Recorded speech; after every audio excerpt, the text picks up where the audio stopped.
నమస్కారం city news కి స్వాగతం. ముందుగా ముఖ్యాంశాలు.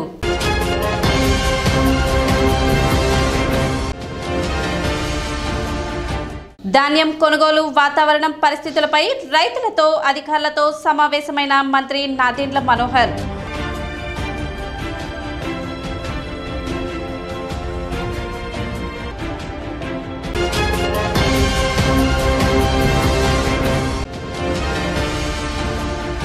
డిసెంబర్ 5-6 తేదీల్లో తలపెట్టిన ఓబీసీల చలో ఢిల్లీ కార్యక్రమాన్ని జయప్రదం చేయాలి. రాష్ట్ర బీసీ సంక్షేమ సంఘం అధ్యక్షులు కేశవ శంకర్రావు వెల్లడి.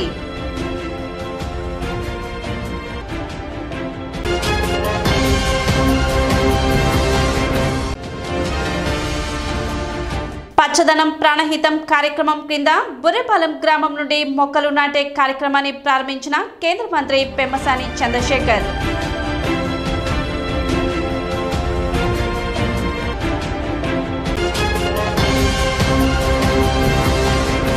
పచ్చదనం ప్రాణహితం కార్యక్రమం కింద మొక్కలు నాటే కార్యక్రమాన్ని తొలి అడుగుగా బుర్రెపాలెం గ్రామం నుండి కేంద్ర సహాయ మంత్రి డాక్టర్ పెమ్మసాని చంద్రశేఖర్ ప్రారంభించారు. మాజీ మంత్రి ఆలపాటి రాజేంద్ర ప్రసాద్తో కలిసి గ్రామంలో మొక్కలు నాటారు. రోడ్లకు ఇరువైపులా అందమైన చెట్లు ఉండేలా మొక్కలు నాటుతున్నాం.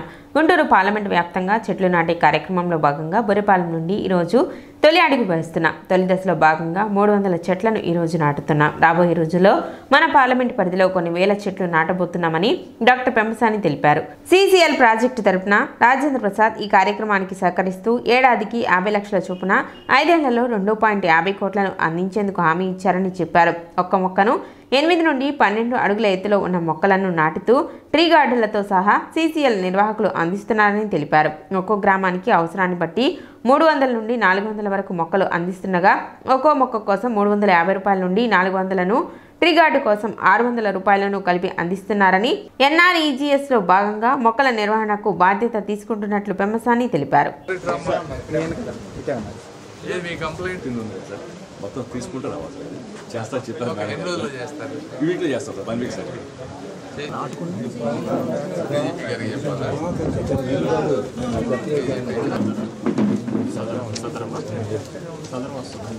మన ఎన్డీఆర్ఎఫ్ రావడానికి ఢిల్లీ నుంచి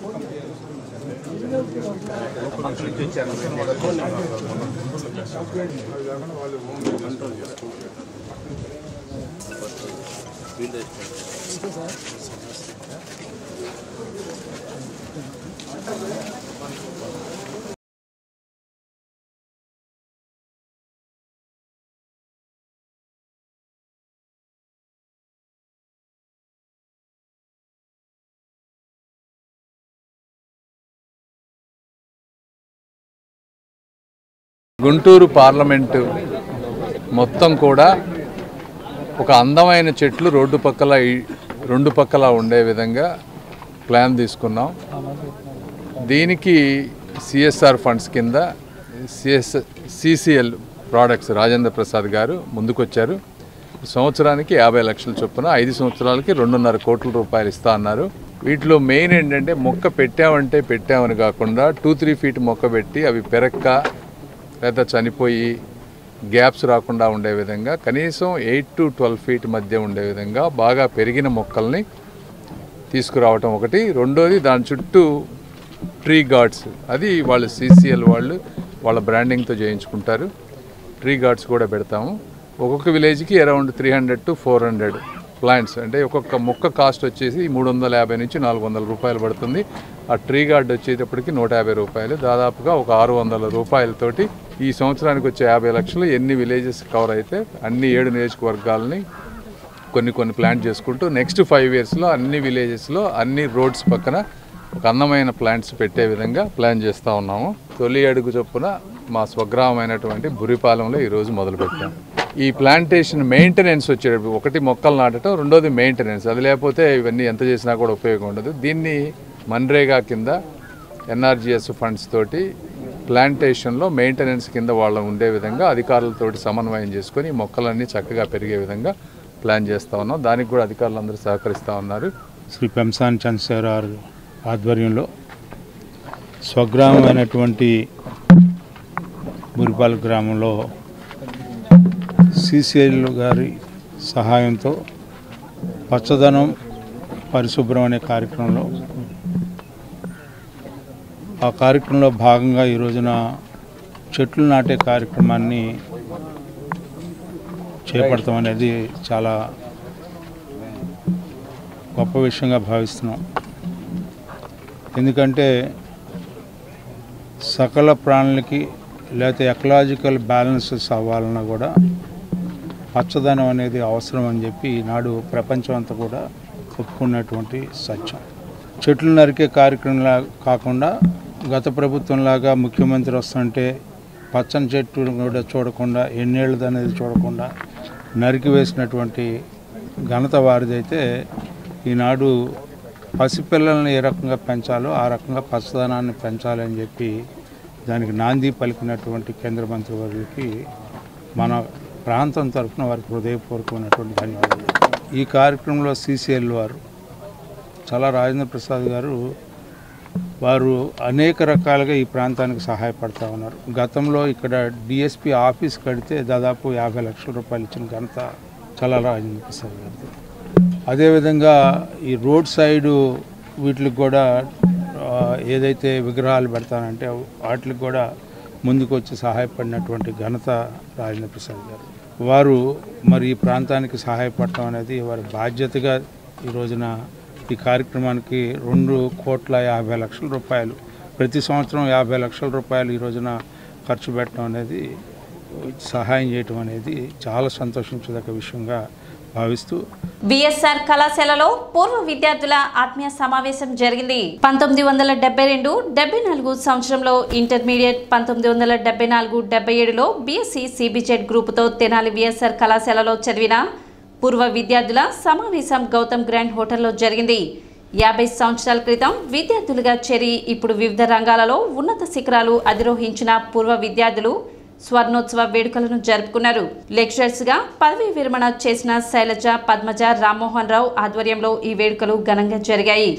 విఎస్ఆర్ కళాశాల పూర్వ విశ్రాంత ప్రిన్సిపల్స్ ముకుందరావు, శాంతాదేవి, రమణ, రాజేశ్వరి వేర్వేరు సబ్జెక్టులను బోధించిన అధ్యాపకులు, హెడ్ ఆఫ్ ది డిపార్ట్మెంట్స్ గా పనిచేసిన వెంకట్రావు, మల్లికార్జునరావు, బాపారావు, PBS లక్ష్మి, సాంబశివరావు, సుగుణ, రాజలక్ష్మిని పూర్వ విద్యార్థులు శాలువాలు, మెమెంటోలతో సత్కరించి ఆశీస్సులు పొందారు.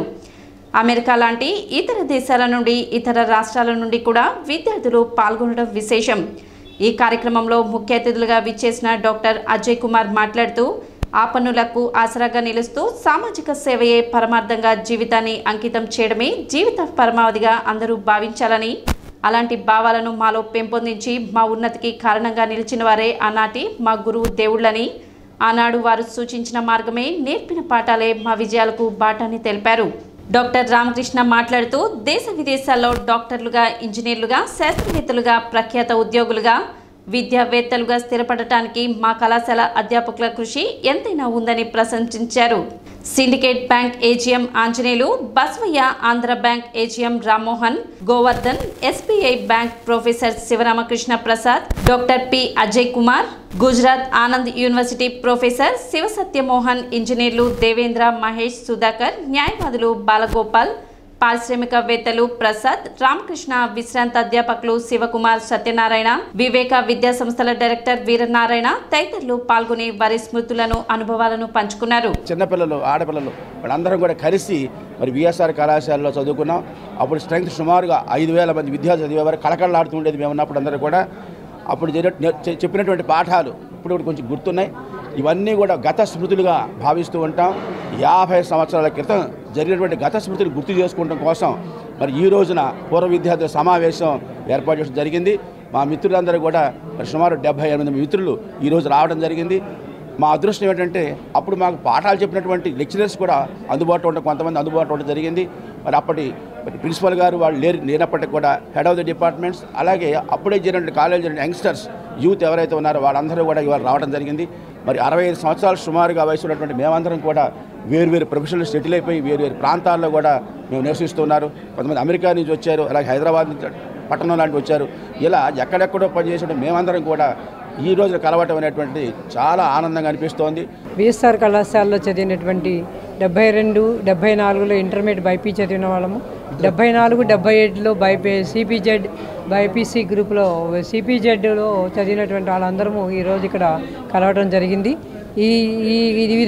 ఈ విధంగా అందరము కలిసి రావటము అనేది, ఇట్లాంటి సమావేశం ఏర్పరచుకోవడం అనేది మా చాలా ఆనందంగా ఉంది, అదృష్టంగా భావిస్తున్నాము. ఈ 72, 74 సంవత్సరాలు ప్రత్యేకంగా చదివినటువంటి ఇంటర్మీడియట్ గ్రూప్ మా అందరికీ ఇది స్వర్ణోత్సవము. ఇంతకుముందు చాలాసార్లు సమావేశాలు ఏర్పరచుకున్నప్పటికీ కూడా ఇది చాలా ప్రత్యేకతను రూపొందించుకుంది. 50 సంవత్సరాల తర్వాత మేము మరలా అందరం కలవగలగడం అనేది మా అదృష్టంగా భావిస్తున్నాము. అలాగే 74, 77లో చదివినటువంటి సిపిజెడ్ గ్రూప్ చదివినటువంటి డిగ్రీ వాళ్ళకు కూడా ఇది ప్రథమ సమావేశం. కాబట్టి రెండు కూడా చాలా ముఖ్యమైనట్టుగా మేము భావిస్తున్నాము. తిరుమల ఆస్థాన మండపంలో గోవిందనామ సంకీర్తన చేయడానికి తెనాలి బోస్ రోడ్లోని శ్రీ వాసవి కన్యకా పరమేశ్వరి అమ్మవారి దేవస్థానం గీతా మందిరం నందు శిక్షణ తరగతులు నిర్వహించారు. 100 మంది పిల్లలతో మరియు 200 మంది పెద్దలతో ఈ నెల 27వ తారీఖున తిరుమల ఆస్థాన మండలం నందు 300 మందిచే గోవిందనామ సంకీర్తన, అన్నమయ్య సంకీర్తన గానం ఉదయం 9 గంటల నుండి మధ్యాహ్నం 1 గంట వరకు తెనాలికి చెందిన శ్రీ వెంకటేశ్వర అన్నమాచార్య సంకీర్తన బృందం, సాయిరామ్ సంగీత కళాశాల శిష్య బృందం, శ్రీ హరినామ సంకీర్తన బృందం, శ్రీ సీతారామాంజనేయ సంకీర్తన బృందం, తెనాలి వారి సంకీర్తన సభ్యులందరూ కలిసి గోవిందనామ సంకీర్తన మరియు అన్నమయ్య సంకీర్తన చేయదలిచి ఈరోజు తెనాలి గీతా మందిరంలో శిక్షణ కార్యక్రమం నిర్వహించారు. ఈ కార్యక్రమంలో సంకీర్తన గురువు కొండపి వసుంధర, సంకీర్తన గురు వజ్జుల లక్ష్మీ సునీత, సంకీర్తన బృందం టీం లీడర్స్ నందిరాజు, ప్రసన్న, పెదవరి వంశీకృష్ణ, కోలాటం మాస్టర్ సనక ప్రసాద్ పాల్గొన్నారు. ఈ కార్యక్రమాన్ని శ్రీ వెంకటేశ్వర అన్నమాచార్య సంకీర్తన బృందం కన్వీనర్ కొండపి శ్రీనివాసరావు పర్యవేక్షించారు. కార్యక్రమంలో అంది బాలచంద్రమౌళి, దీపాల నాగమహేశ్వరరావు, కడియాల సునీల్ కుమార్, మామిడి సుధాకర్, ఉమామహేశ్వరరావు తదితరులు పాల్గొన్నారు.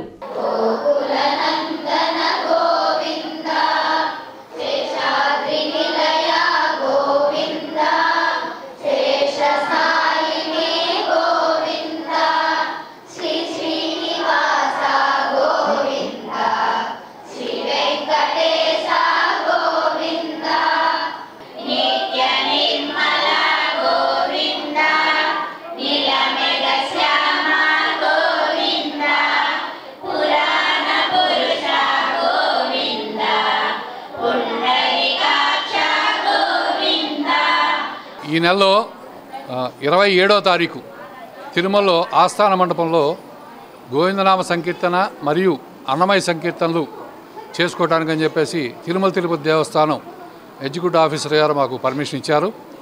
దాంతోపాటు హిందూ ధర్మ ప్రచార పరిషత్ ప్రోగ్రామ్ ఆఫీసర్ రాజగోపాల్ గారు కూడా దీనికి సహకరించి చక్కటి మాకు స్పందన తెలియజేసి మాకు చేసుకోవడానికి 300 మందితో మాకు పర్మిషన్ ఇచ్చారు. 26వ తారీఖు ఇక్కడి నుంచి తెనాలి నుంచి బయలుదేరి 27 ఒక సంకీర్తన ఉంటుంది, 28 మనకి అమ్మవారి దర్శనం, 29 తాళపాక. దానికాని ఈరోజు మన తెనాల్లో ఉన్న సంకీర్తన బృందాలు శ్రీ వెంకటేశ్వర అన్నమాచార్య సంకీర్తన బృందం, శ్రీ సాయిరామ్ సంగీత కళాశాల, శ్రీ సీతారామ భజన మండలి, హరినామ సంకీర్తనలు కొన్ని బృందాలు కలిసి ఇక్కడ మొత్తం 300 మందికి శిక్షణ ఇవ్వాలని చెప్పేసి అనుకున్నాము. ఈరోజు 200 మంది దాకా వచ్చారు. ఇందులో మన కోలాటం కూడా శ్రీ వజ్జల లక్ష్మీ సునీత గారు తిరుమలలో స్వామివారి ఎదుట కోలాటం చేయించాలని కోరికతో తన సొంత డబ్బులతో ఒక 100 మంది పిల్లల్ని, మన అంగలగుత్తు నుంచి ఒక 50 మంది, తెనాలి గర్ల్స్ హై స్కూల్ నుంచి ఒక 50 మంది పిల్లల్ని, ఒక 30 మంది పెద్దవాళ్ళని కలిపి తిరుమలలో సంకీర్తన చేయదలిచి వజ్జల లక్ష్మీ సునీత గారు వాళ్ళందరూ శిక్షణ ఇచ్చారు. మనం వచ్చే సంవత్సరానికి 1000 మంది అన్నమయ్య కీర్తనలు, గోవిందనామాలు తిరుమలలో చేయడానికి అందరూ సంయుద్ధంగా ఉండండి. ఈ గోవిందనామ యజ్ఞం అని మేము 2-3 ఏళ్ల క్రితం ప్రేరేపణ చేద్దామని 108 మంది చిన్నారుల చేత ఈ కార్యక్రమం చేయాలని ఉద్దేశంతో రేపు తిరుపతి 26వ తారీఖు తిరుపతి తీసుకెళ్తున్నాం. అందరినీ సొంత ఖర్చులు పెట్టి 27వ తారీఖు ఈ కార్యక్రమం పైన తిరుపతిలో జరుగుతుంది. ఓం నమో వెంకటేశాయ. అందరూ జయప్రదం చేయవలసిందిగా కోరుతున్నాను. ఈ నెల 27వ తారీఖున తిరుమలలో అన్నమయ్య సంకీర్తనలు అలాగే గోవిందనామ యజ్ఞం ద్వారా ఈ భక్తిభావాన్ని పిల్లల్లో పెద్దవాళ్ళల్లో పెంపొందించే విధంగా, అలానే ఈ రోజున కొరవడిన భక్తి పిల్లల్లో మనం ఎటువంటి ప్రోత్సాహం మనం కలిగించట్లేదు. ఇలా దీన్ని గుర్తుంచుకుని పెద్దవాళ్ళు పిల్లల్ని మంచిగా ప్రోత్సహించి భక్తిభావన వైపు దృష్టి మళ్లించాలని కోరుకుంటున్నాను. ఇప్పుడు ఒక చిన్న విరామం.